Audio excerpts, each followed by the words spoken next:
So there is actually a thing called the Wayback Machine. I don't know if it's still around or not, but I don't mean that Wayback Machine. I mean the Wayback Machine that's in your mind.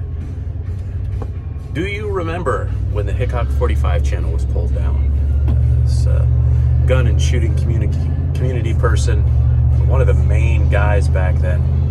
And it was around the adpocalypse time.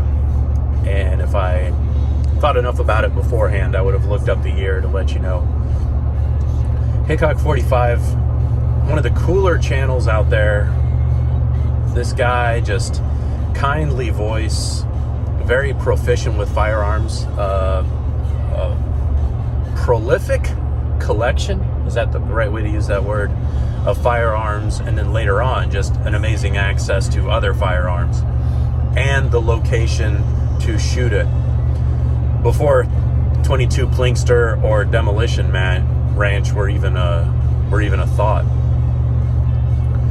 Little did I know as an audience person, I never thought anything of it, but the amount of money that is made from a channel like that is very high. Enough for at least the two people involved in that crew to live very well. And the adpocalypse was essentially Google pulling advertising support to channels that did dangerous things, which them being a more progressive platform, anything to do with firearms is a more dangerous thing. Now, along that same time, Patreon and individual channel support was becoming more popular. But there was so much buzz during the adpocalypse, like, well, they've banned advertising for these channels, and boom, you look, and all of a sudden, Hickok45 is nowhere to be found, the Hickok45 channel. And then people made videos about it, and then they looked around and still couldn't find the Hickok45 channel. So like, what's next? Am I going to get pulled down? Are you going to get pulled down? We got to support Hickok45. Made for, and I don't have the insider information, but it probably made for the most outstanding fundraising campaign in the near history of at least the gun and shooting community. Eventually, Hickok45 came back on, and he would do some sit-down vlogs, as he calls them, because he portrays the persona of kind of an aw shucks, what's this fancy internet stuff, but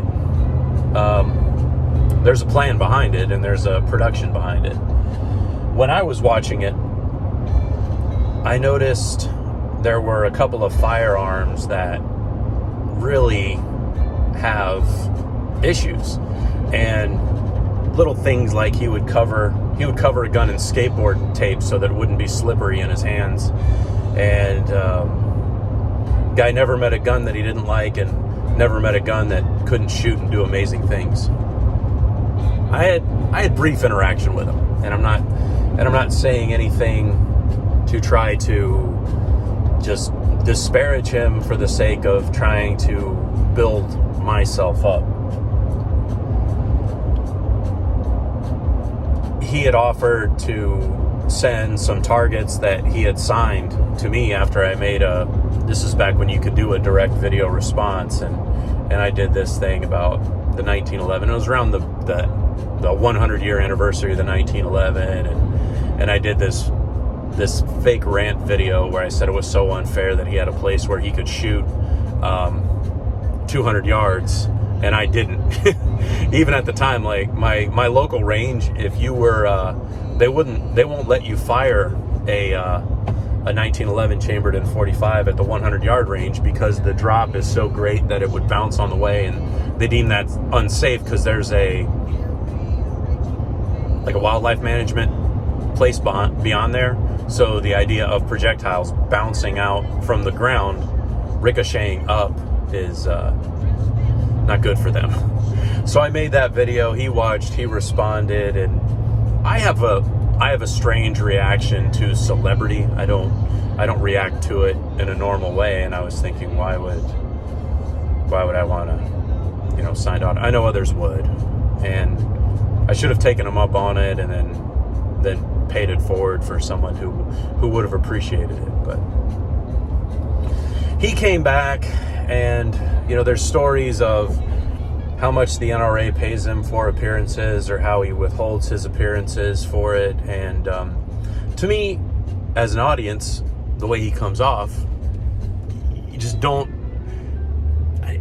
I never saw it as a production-produced, deliberate to make money channel. It always seems just fun and enjoyable. And it's okay that it is. Please, don't misunderstand what I'm trying to say. It's really okay that it is. It came out at a time when things like that surprised me. And just like the first episode of the reality TV show Survivor, the people that realized that it was a strategy game were the ones who won. And it's similar to that with YouTube. And I should have known, actually, because when you apply for partnership, they directly ask you a question, and it's one I wish I had never answered and never did. But it was, how does your content benefit potential advertisers? Like it was very, very marketing and very commercial. And man, folks got to pay the bills, but another one of those things that's just all part of my story. So hope everyone is doing good. More videos like this to come. We've got a playlist of this series to this point, and stay tuned for the next episode.